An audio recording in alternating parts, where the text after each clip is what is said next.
O terminal interprovincial da Junta está a registrar aumento de passageiros 3 dias antes do Natal.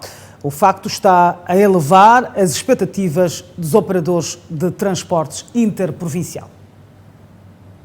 O setor dos transportes foi o que mais prejuízos acumulou desde a eclosão do novo coronavírus, sobretudo devido à obrigatoriedade de diminuir o número de passageiros, não obstante o preço dos combustíveis continuarem proibitivos. Contudo, 3 dias antes do Natal, eis que o terminal da Junta volta a registrar o fluxo de passageiros, o que elevou as expectativas dos operadores. Relativamente mesmo à semana passada, o cenário mudou um bocadinho, né? E mudou para melhor forma, embora é de 2, 3, 4 dias. Estou a falar nós como transportador. Estamos devidamente preparados, conforme vê. Todos os carros estão a carregar aqui normalmente. Este ano foi um pouco difícil através de Covid-19, mas pronto, suportamos. Fazer o quê? O movimento começou um pouco lentamente, mas agora está... Nesta época do ano e sob todos os cuidados face à Covid-19, é possível ver passageiros que procuram transportes para vários destinos. Massinga, Xaixai, quase, a maioria das pessoas estão de Inhambane. 80% para sul. Estamos a falar de toda a província de Inhambane, estamos a falar de Mambone, Inhaçore. Especificamente, estamos a falar também de Zavala e Inharime. Um vem de vizinha África do Sul, estamos a falar de Suazi. Isto porque estão a trazer os nossos irmãos vindo de Ressano. Nos autocarros, virem descarregar aqui. O Majugar também vem descarregar aqui. Estamos a falar de Ponta do Ouro, também vem descarregar aqui. A título de exemplo, alguns passageiros mostram-se expectantes sobre as festas do Natal e fim do ano. Vou para Machixe, aqui é Maputo, vem por causa de trabalho. Agora vamos visitar a família. Para a África do Sul está tudo legal, não há problema, mas para Moçambique temos que cobrar muito dinheiro. Mas para você sair da África do Sul, quer ser antes, aqueles da fronteira da África do Sul, Moçambique, quer ser antes, e o carro quer 150 rand, não leva por meticais, leva por rand. Só que nem todos os utentes vão de férias, pois há quem viaja em missão de serviço. Vou a Machixe em missão de trabalho, mas eu vou voltar daqui a 2 dias. Venho de Bela Vista durante as festas. Eu espero que vamos passar muito bem. É apenas um fluxo de passageiros que se registra 3 dias antes do Natal. Mas prevê-se que nos próximos dias o terminal rodoviário intraprovincial da Junta registre o seu pico. São imagens de Constâncio Citói, Filipe Muyanga, TV Sucesso. O Hospital Central de Maputo assegura que há sangue suficiente para responder às ocorrências do Natal e fim de ano. O mês de dezembro começou. A quadra festiva está à porta e, por isso, as autoridades de saúde já estão em alerta para fazer face a eventuais situações de risco, com destaque para acidentes. Segundo a médica clínica do Hospital Central, Fárida Ursi, apesar dos impactos negativos da Covid-19, este ano o hospital tem disponível quantidade suficiente de sangue para responder às necessidades que possam surgir. O hospital, portanto, já está a organizar-se há mais ou menos um mês a fazer o estoque de sangue para responder, portanto, aos traumas que precisem de sangue, porque sem o sangue o risco dessas pessoas traumatizadas é de perderem a vida. Estamos neste momento com 500 unidades de sangue para começar a quadra festiva, mas estamos à vontade. Entretanto, exorta-se a um consumo consciente do álcool para evitar a violência.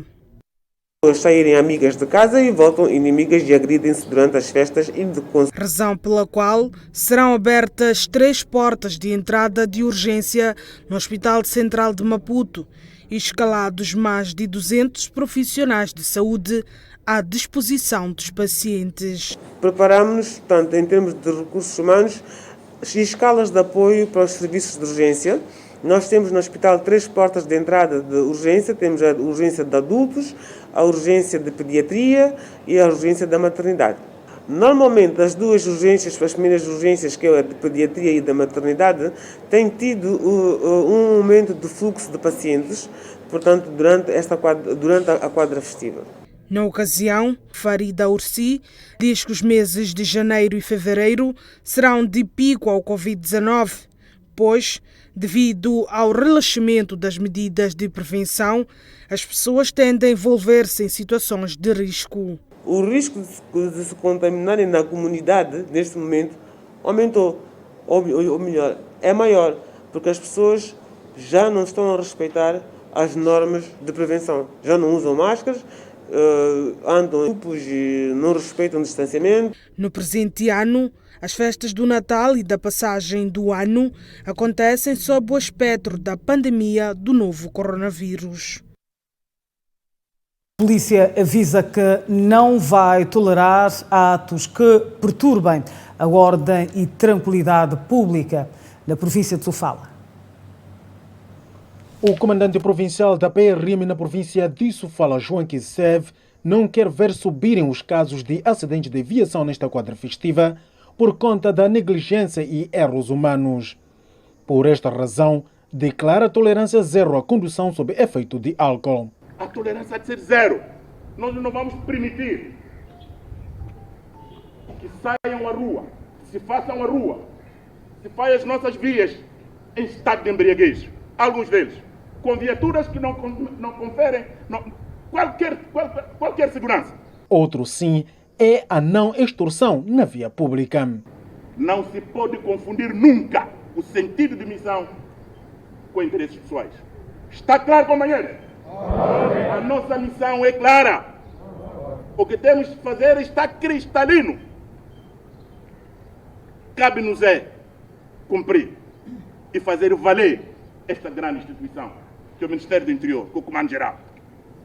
Aquilo que nós dissemos quando dissemos de casa que íamos fazer, íamos nos preparar para ser polícias, para voltar para a sociedade e garantir que todos eles vivam e estejam em segurança.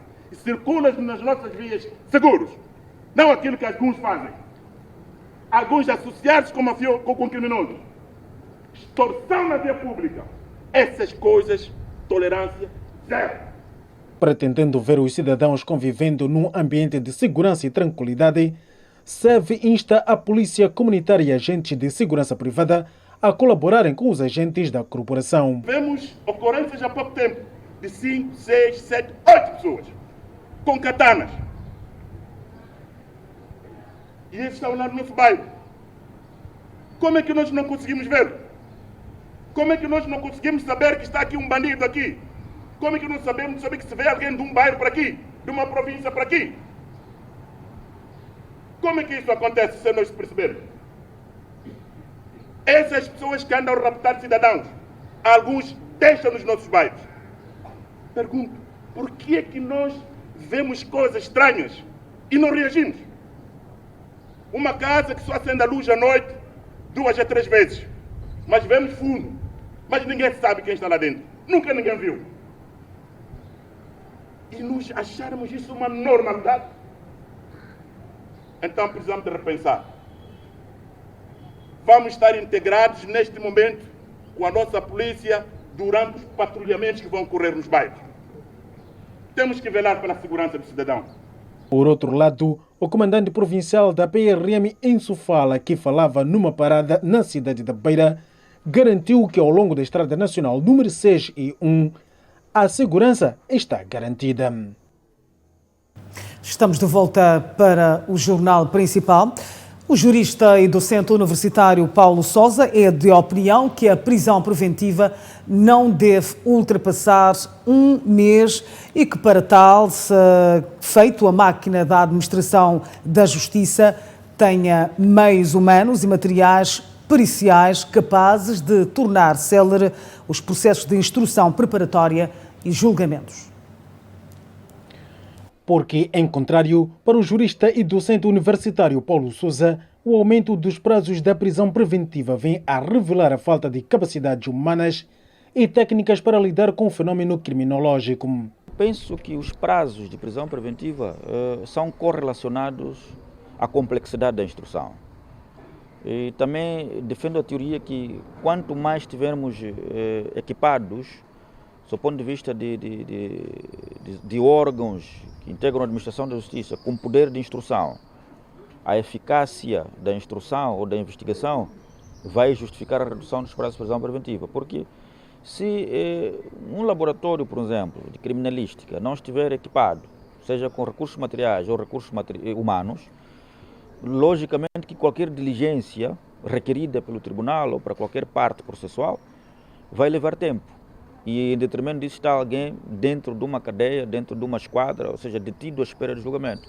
Portanto, é correlacionado sim. O que devemos fazer é melhorar as condições das entidades que orientam a instrução preparatória dos processos, para os processos serem cada vez mais céleres. Mas o instrumento legal a vigorar nos próximos dias terá inovações que podem comprometer ainda mais a celeridade processual ao alargar as competências do juiz de instrução criminal, ao delegar-lhe mais funções, entre as quais passar a fazer o despacho de pronúncia, constituindo assim um enorme desafio, olhando para o reduzido número de magistrados existentes no caso particular da província de Sofala.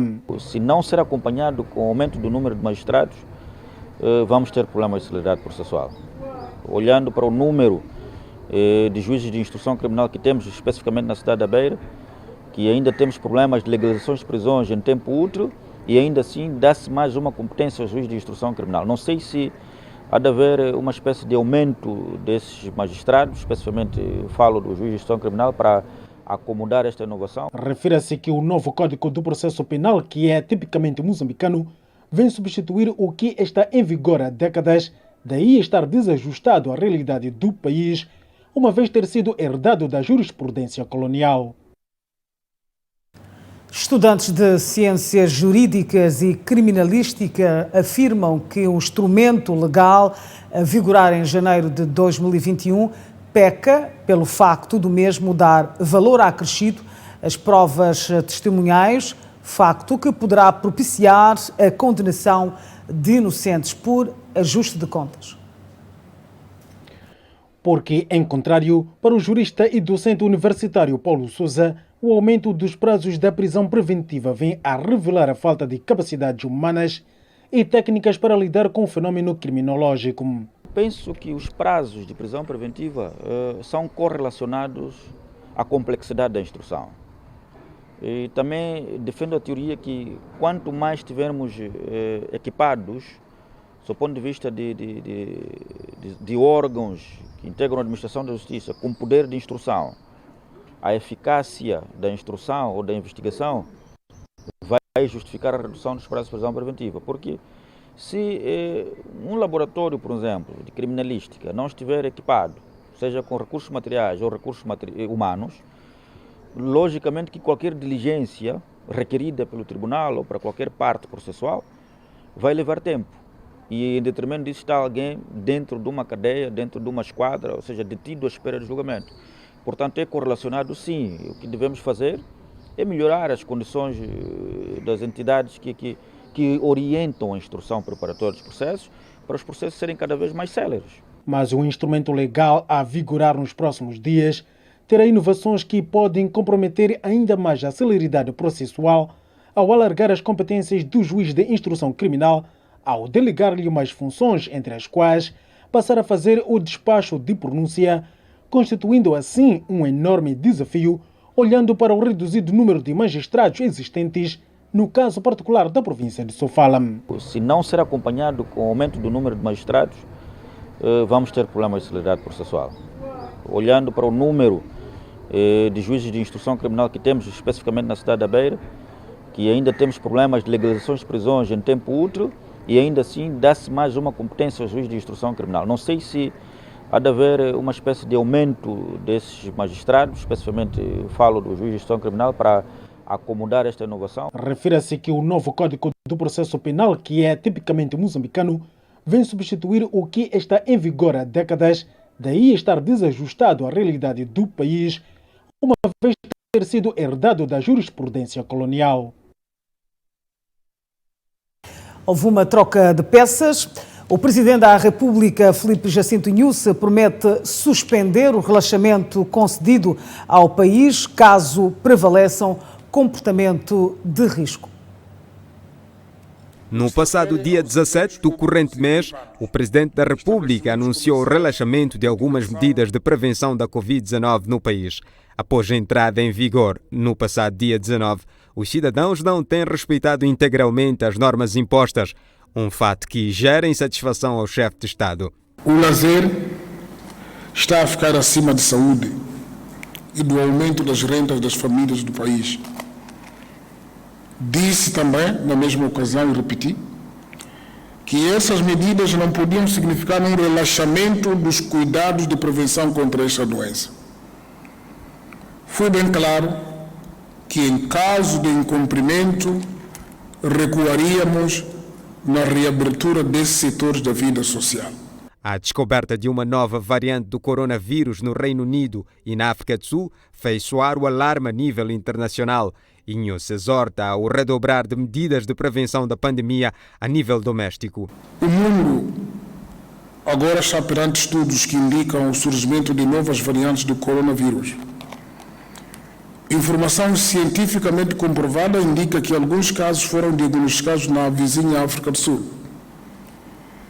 Este é mais um motivo para aumentar o rigor a nível do nosso país, pois fazemos fronteira com a África do Sul. Caros compatriotas, não estamos satisfeitos com o que está a acontecer. Volto agora a dizer, no caso de prevalecer o desrespeito, no caso de abusos, nós voltaremos a adotar medidas duras. O chefe de Estado chama atenção aos proprietários de barracas e quiosques a serem guardiões das medidas de prevenção da Covid-19. O maior acesso às praias, bares, barracas e centros sociais não pode ser uma porta aberta para que a pandemia se venha a agravar em Moçambique.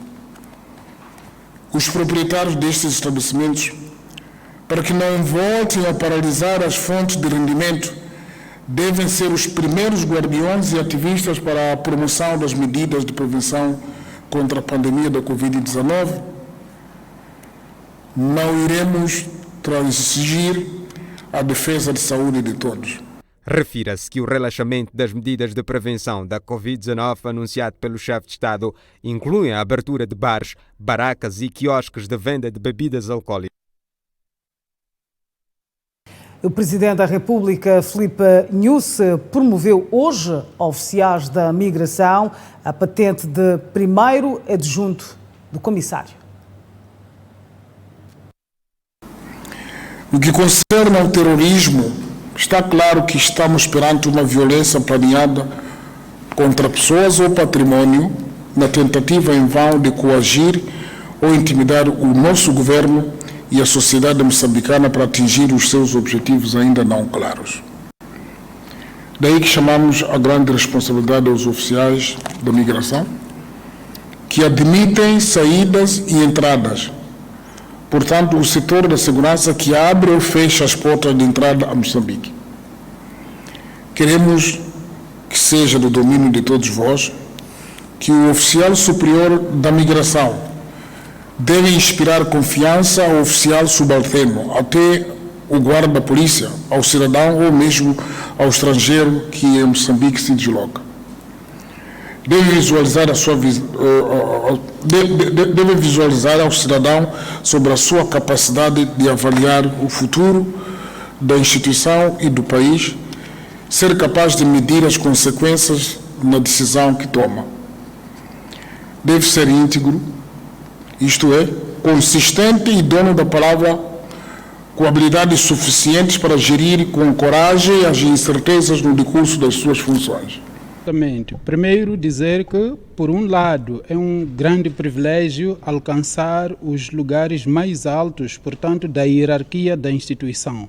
Mas, por outro lado, isto representa, ou esta promoção representa, uma grande responsabilidade naquilo que deve ser o nosso agir em prol, portanto, da segurança do Estado e em prol do interesse público. De facto, quando somos de facto, promovido, espera de nós maior dinamismo na promoção das nossas atividades. Portanto, estou consciente dos desafios que me esperam e o recado foi dado. Para além do recado, já temos instrumentos que nos norteiam a nossa atividade. Então, é só trabalhar e trazer resultados. Muito obrigado. O Governo investe mais de 136 milhões de meticais na instalação de sistema eletrónico de pagamento de taxas de portagens no país.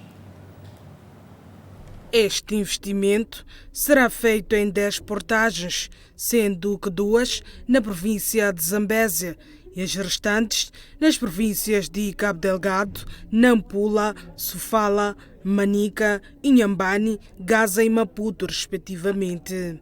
No presente ano, as portagens diretamente operadas pelo Fundo de Estradas irão arrecadar cerca de 180 milhões de meticais, o que representa um crescimento de cerca de 87% relativamente ao ano passado.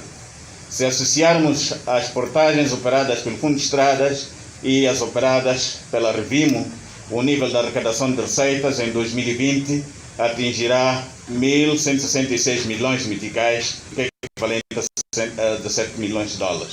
Para as autoridades governamentais, o sistema vai permitir transparência na cobrança de receitas de portagens. É um sistema para que dê a segurança ao cidadão.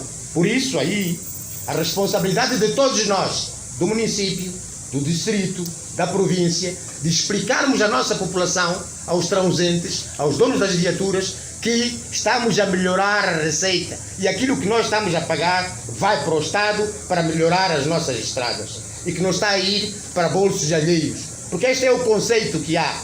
O que eu estou a pagar, então, vai para quê? Há de ser, sempre a entrar na bolada. Não. O primeiro é ter a certeza de que esta contribuição que estão a fazer servirá exatamente para o propósito da montagem das portagens.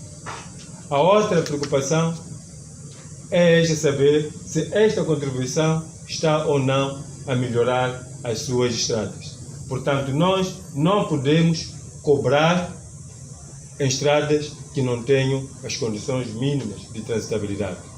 Primeiro, melhoramos as condições e colocamos lá as portagens com o intuito de salvaguardar este investimento que esteve por detrás dessas ações da melhoria das nossas estradas. Importa referir que as obras da instalação das portagens terão a duração de mais de 2 anos e serão financiadas pelo Fundo Nacional de Estrada. Mais de 65 mil habitantes da cidade de Mucuba, na província da Zambésia, contam com água potável desde esta terça-feira. Foi inaugurado esta terça-feira um sistema de abastecimento de água em Mucuba, 5 anos após o rompimento na sequência das cheias. Os residentes contam que recorriam ao rio Licungo para conseguir água para o consumo, mas é imprópria, o que significa que colocava a saúde em perigo. Construímos uma estação elétrica, como se disse anteriormente, na captação colocamos novas bombas. Era necessário, de facto, tivéssemos uma estação elétrica independente que permitisse, portanto, a gestão sem grandes oscilações de corrente. Acredita-se que o sistema de abastecimento de água vai minimizar o sofrimento que os residentes enfrentavam para conseguir o precioso líquido. Sabemos que a água é um recurso sempre escasso. Nunca haverá água suficiente para todos, mas haverá sempre vontade de dar essa água. A água é um recurso escasso, mas é um recurso caro. Então temos que saber poupar esta água. E a forma de poupar esta água é irmos construindo fontes alternativas. Temos que construir furos, temos que construir cisternas, porque a água do sistema vai ser sempre cara e vai fazer a diferença naquilo que é a economia familiar. O Ministro das Obras Públicas, Habitação e Recursos Hídricos, João Machetin, enfatizou que o provimento da água em Mucuba faz parte da materialização do programa de governo visando melhorar a vida da população. E com este investimento nós iremos sair dos atuais 55% de cobertura para 76,5% de cobertura do abastecimento de água. No que diz respeito ao saneamento, também com este nível de investimento, iremos sair dos 29% para os 57% de saneamento. Como podem ver, são saltos enormes que estão sendo dados. Isto só será possível se, de facto, todos colaborarmos na utilização racional deste líquido precioso. O governo avançou ainda que vai investir 289 milhões de meticais em 1.700 ligações de água. A artista moçambicana Elvira Viegas diz que mais do que uma montra musical, o quadro A Batalha dos Clássicos do programa Moçambique em Concerto constitui uma porta para o relançamento dos músicos conhecidos por velha guarda.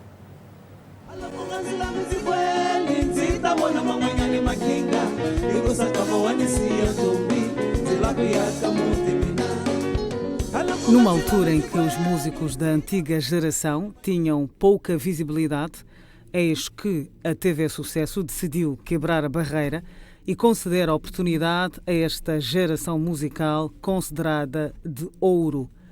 Daí o surgimento da Batalha dos Clássicos, um quadro do programa Moçambique em Concerto que prima pela valorização da cultura e das artes. E desta vez coube a Elvira Viegas, uma das figuras sonantes do concurso, enaltecer a iniciativa e promete dar o seu melhor nos palcos para levar a coroa.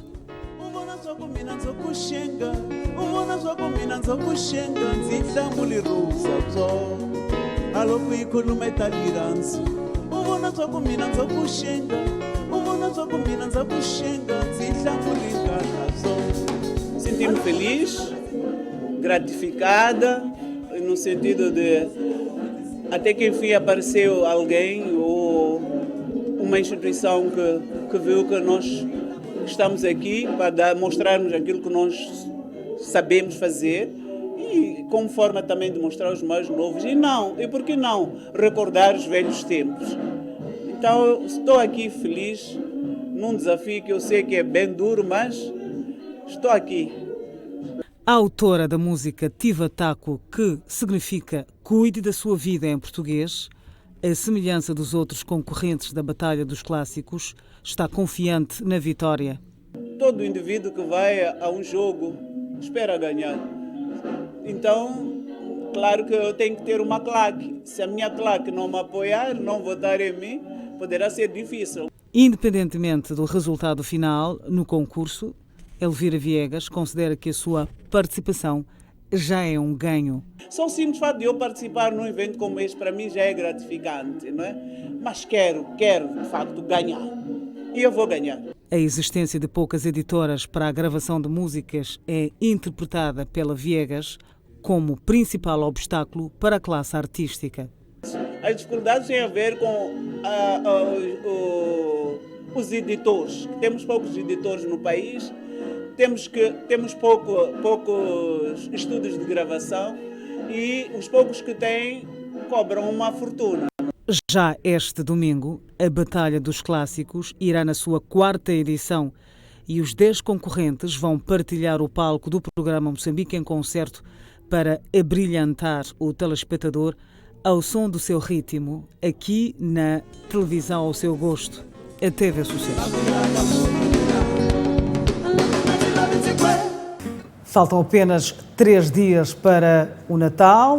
Boas festas. Até amanhã, à mesma hora. Boa noite.